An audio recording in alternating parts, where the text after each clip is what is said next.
everyone. I am Aishwarya Saxena and I welcome you to my YouTube channel, that is Attract English by Aishwarya Saxena. Friends, as you know, currently we are working on a series related to tense and its types. So today we are going to continue with the second type of tense, that is past tense, and the second subtype of past tense, that is past continuous tense. Alright, let's start. Past continuous tense. What is the application of this type of tense, or I should say, when do we use it? When we want to show any action in progress in the past, okay?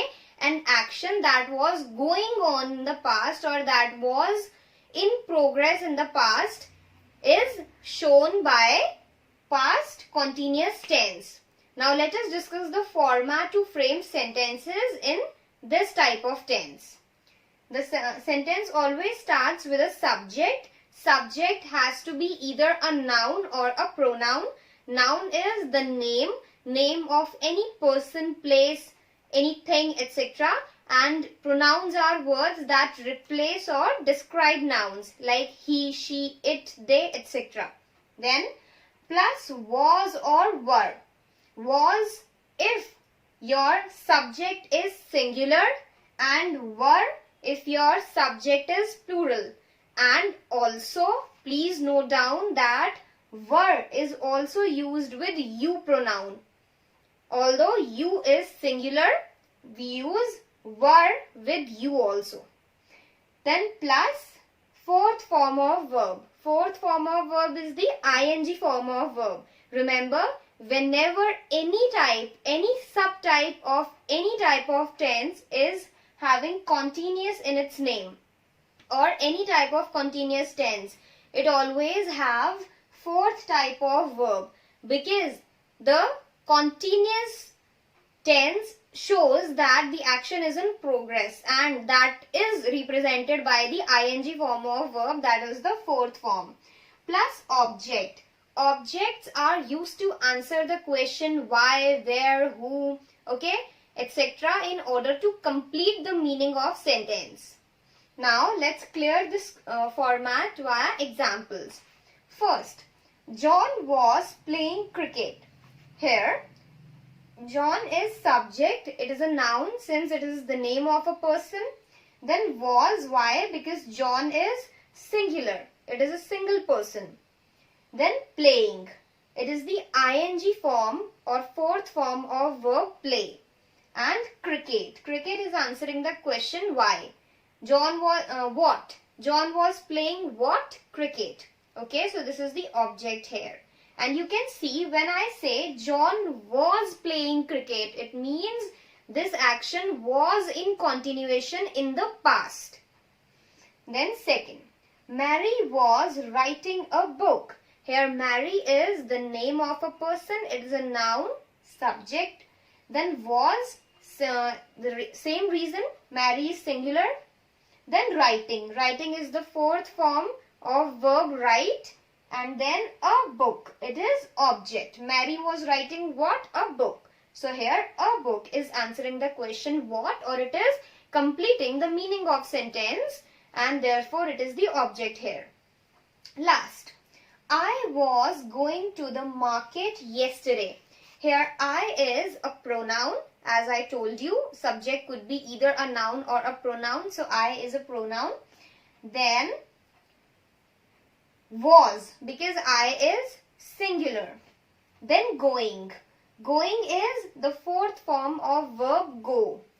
To the market, this is answering the question where, since market is a place, and yesterday, it is answering the question when, since it is talking about a point of time.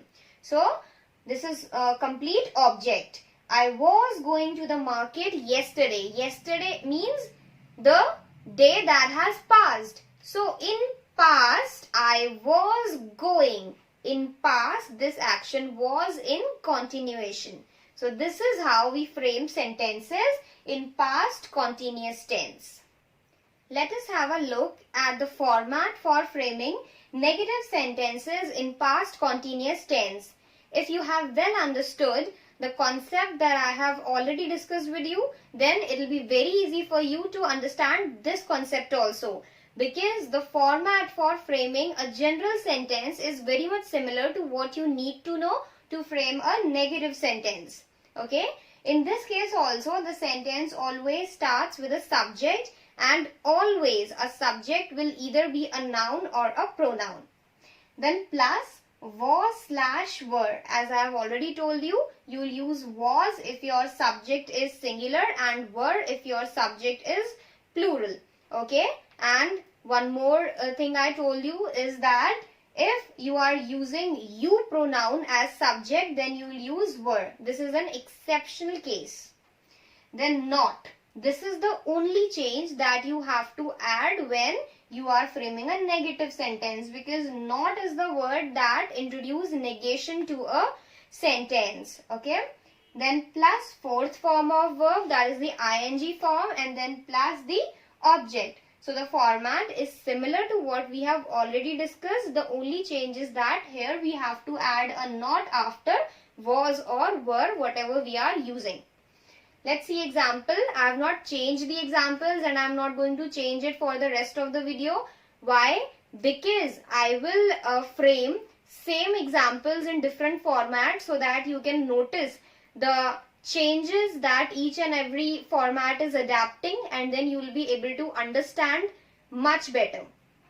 Now first, John was not playing cricket. Earlier it was John was playing cricket. So it is absolutely similar to what we have already done. The only change is we have added a not after was. Earlier I was saying John was playing, and now I am saying John was not playing cricket. I guess it's very easy. Second, Mary was not writing a book. Earlier it was Mary was writing, and now it is Mary was not writing. So this is how we have simply converted a general sentence into a negative one by simply adding a not after was or were, whatever we will use in our case. Last, I was not going to the market yesterday. Earlier it was I was going. Now the sentence is negative since it is talking about an action that has not been done. Okay, or that was not being done. Since we are talking about past continuous tense. Now we learn to frame interrogative sentences in past continuous tense. As I have told you, if you are well aware of the very first format that we have discussed at the beginning of this video, then it will be very easy for you to understand the rest of the concepts. For example, while dealing with the negative sentences, we just added a not to that very first format that we discussed, and our negative sentence was ready. Okay. Similarly, here also, if you know the very first format for framing a general sentence in past continuous tense, then it will be easier for you to frame interrogative sentences. Let's see the format. Question always begins with either were or was. Okay. Then subject. Now, what we will use to initiate or to start the question depends upon the subject. If our subject is singular, then we will use was, and if our subject is either plural or pronoun you, then we will use were. Plus fourth, that is the ing form of verb, plus object and then a question mark. Now let's see some examples. First, was John playing cricket? Here I am trying to ask if in the past John was doing that particular activity of playing cricket. Okay, this is the situation where we frame interrogative sentences in past continuous tense, when we want to know if an action was taking place or was in continuation in the past. Second, was Mary writing a book? Here I am trying to ask or confirm if Mary was writing a book in the past. Okay, question is beginning with was because our subject Mary is singular, then writing a book if it is as it is, and lastly a question mark. Last, were you going to the market yesterday, and then a question mark. If you remember earlier, the pronoun that we were using was I. Now I have changed it to you, because if I would use I, then it means I am asking a question to I, that is me, myself. Okay, that is why I changed it to you.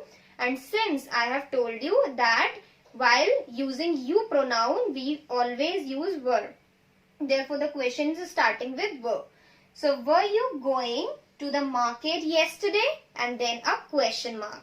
This is how we frame interrogative sentences in past continuous tense. We will now learn to frame negative interrogative sentences in past continuous tense. Before starting, I would like to tell you the difference between an interrogative and a negative interrogative sentence. Negative interrogative sentences are used to inquire if an action was not being done, and interrogative sentences are used to inquire about if an action was being done. Okay, so there is only a negativity that has been introduced, a negation that has been introduced to the negative interrogative sentences, since we are asking about an act. If we are asking if an action was not being done, and in interrogative sentences we are just trying to inquire if an action was being done. Okay, this is the only small difference. Now let's see the format. There are two different formats that we have for framing negative interrogative sentences, and both of them are correct. You can use any one of them that suits you the best. But yes, there are two, and that is why I am discussing both of them with you. First, the question will start with either wasn't or weren't. Okay, this is the contracted form of was not and were not. Then the rest of the part is similar to what we discussed in the case of interrogative sentence. Wasn't or weren't. Okay, we have just added a not to introduce negation to make it a negative interrogative sentence. And second format, was/were plus subject, then plus not, and the rest of the part is same. So the only change in the second format is that here we were introducing not at the beginning, okay, with was or were, and now we are writing not after subject. So this is the only difference, and these are the two different formats in these two ways. Now let's see example. First, wasn't John playing cricket? Earlier we were asking was John playing cricket. It means we were trying to inquire if the task of playing cricket was being done by John. And since now we are asking wasn't John playing cricket, it means we are trying to inquire if that action or the task of playing cricket was not being done by John. This is the difference. Second, was Mary not writing a book? Again, I am asking a negative question. Was Mary not writing a book? And earlier I was asking, was Mary writing a book? Now you notice that the first question is following the first format, and the second question is following the second format. Since it is beginning with wasn't, and this one is having not after the subject. Last, weren't you going to the market yesterday? Earlier it was were you going to the market. Now it is were not or weren't you going to the market yesterday. It means I am trying to ask if the action was not being done in the past. This is how we frame negative interrogative sentences in past continuous tense. So this is all for this particular video. I guess I'm clear with the topic. Still, if you have any doubts or queries, then you can drop comments, or if you want to share your suggestions, then also you are free to drop comments. Also, I'm going to share my Gmail address in the description part, so you can write mails also regarding whatever message you want to convey. Don't forget to subscribe if you have not done so yet, and also share and like my videos. Thank you so much for watching.